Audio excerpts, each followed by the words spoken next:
Samsung নিয়ে এলো তাদের গ্যালাক্সি সিরিজে আরেকটি নতুন ফোন স্যামসাং গ্যালাক্সি A35। এই ফোনটিতে ব্যবহার করা হয়েছে সব নিত্য নতুন ফিচার। তো চলুন বন্ধুরা মূল ভিডিও শুরু করা যাক।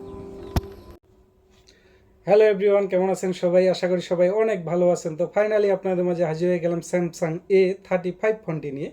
এই ফোনটি আনঅফিসিয়ালি পাওয়া যাচ্ছে আমাদের দেশে। তো এই ফোনটি ক্যামেরা পারফরমেন্স, গেমিং পারফরমেন্স এবং ব্যাটারি পারফরমেন্স আমরা কেমন পাবো, এই সব কিছু বিস্তারিত তুলে ধরবো আপনাদের মাঝে। আমি আছি এমডি দেলোয়ার হোসেন, আপনারা দেখছেন আপনাদের প্রিয় চ্যানেল টেকনোলজি দেলোয়ার হোসেন। তো বন্ধুরা কথা না বাড়িয়ে চলুন মূল ভিডিও শুরু করা যাক। তো প্রথমে কথা বলবো ফোনটির ডিজাইন এবং বিল কোয়ালিটি নিয়ে। ফোনটির ডিজাইন এবং বিল কোয়ালিটি আমার কাছে অসাধারণ লেগেছে। আমরা জানি যে স্যামসাং বরাবরই ডিজাইন এবং বিল কোয়ালিটিতে প্রাধান্য দিয়ে থাকে এবং এটা একদমই প্রিমিয়াম একটি ফিল পাবেন ফোনটি হাতে ধরে। তো এই ফোনটি ডিসপ্লে সেকশনে ব্যবহার করা হয়েছে 6.6 ইঞ্চ সুপার অ্যামোলেড, একটি নিজস্ব স্যামসাংয়ের নিজস্ব ডিসপ্লে। কারণ আমরা জানি যে সুপার অ্যামোলেড ডিসপ্লেটি এটি অ্যামোলেড ডিসপ্লে, এটা স্যামসাংয়ের নিজস্ব ডিসপ্লে। তো এখানে রিফ্রেশ রেট ব্যবহার করা হয়েছে 120 হার্জ রিফ্রেশ রেট।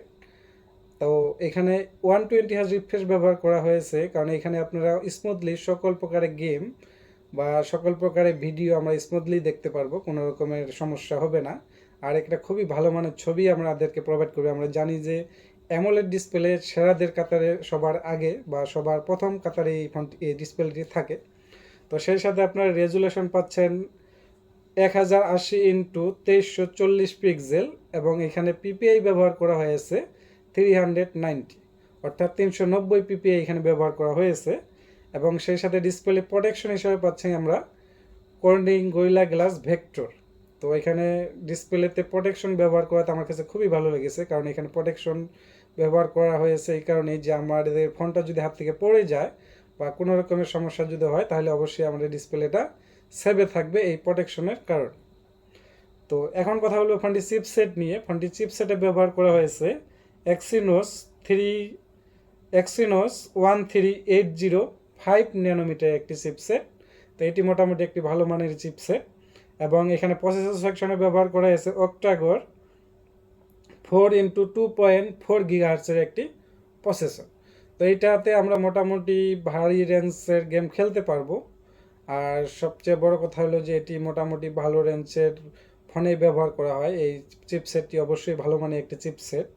আর এখানে জিপিইউ পাচ্ছেন আপনারা মালি G68N P5 এর।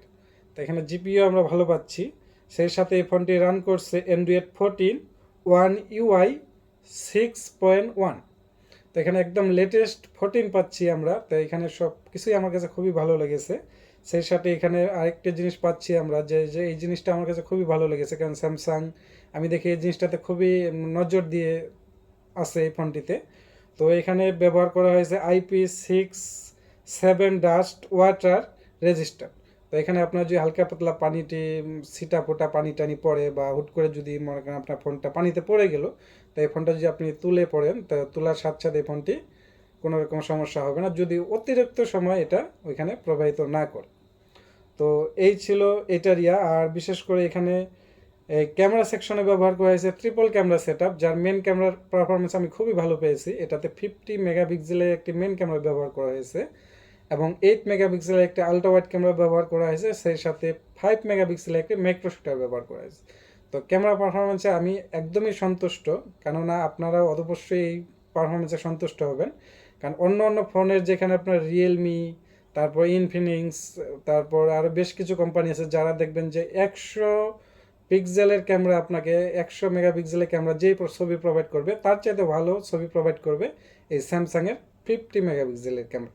তো ছবির ক্যামেরা কোয়ালিটি আমার কাছে খুবই ভালো লেগেছে, আশা করি আপনাদের কাছেও লাগবে। এবং এটি দিয়ে আপনার ভিডিও রেকর্ড করতে পারবেন সর্বোচ্চ 1080x30 APS, sorry 4K 30 APS। তো 4K 30 APS এখানে ভিডিও রেকর্ড করতে পারবেন। তো এই বাজেটের মধ্যে 4K 30 APS ঠিকঠাকই আমার কাছে মনে হয়েছে, কারণ এখানে যদি আপনার 8K বা 6K আশা করি তাহলে অবশ্যই এটা বোকামি হবে। কারণ 8K বা 6K যখন আশা করবো সেখানে অবশ্যই এখানে আমাদেরকে 40K উপরে বা এর আশেপাশে থাকতে হবে অবশ্যই ফোনটিতে। তো যেহেতু এটি একটি 36,000 টাকা দামের ফোন, তো সেই জন্য এটাই এখানে আমার কাছে যথেষ্ট মনে হয়েছে। এবং এটিতে আপনারা মনে করেন যে ভিডিও রেকর্ড করতে পারবেন 30 fps। এটা হলো সেলফি ক্যামেরা দিয়ে আপনারা ছবি তুলতে পারবেন।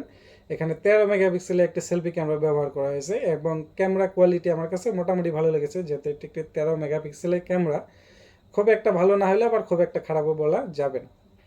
তো বন্ধুরা, এখানে ব্যাটারি সেকশনে পাচ্ছেন আপনারা 5000 mAh ব্যাটারি। এখানে একটা বিগ ব্যাটারি ব্যবহার করা হয়েছে, সেই সাথে এখানে চার্জার হিসেবে ফাস্ট চার্জিং ব্যবহার করা হয়েছে, 25 ওয়াটের একটি ফাস্ট চার্জার।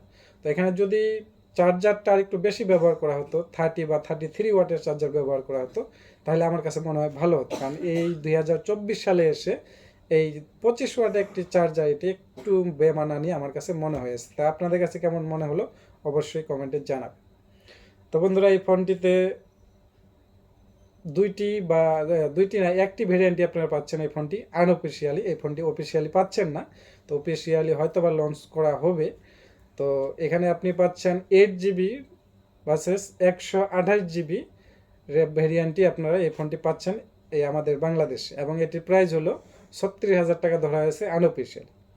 তো এই ফোনটি এই বাজেটের মধ্যে যা যা অফার করা হলো বা যা যা অফার করেছে এখানে, এবং পারফরমেন্স, বিল্ড কোয়ালিটি এবং গেমিং পারফরমেন্স বলেন, ক্যামেরা পারফরমেন্স বলেন, সব কিছুই আমার কাছে ভালো লেগেছে।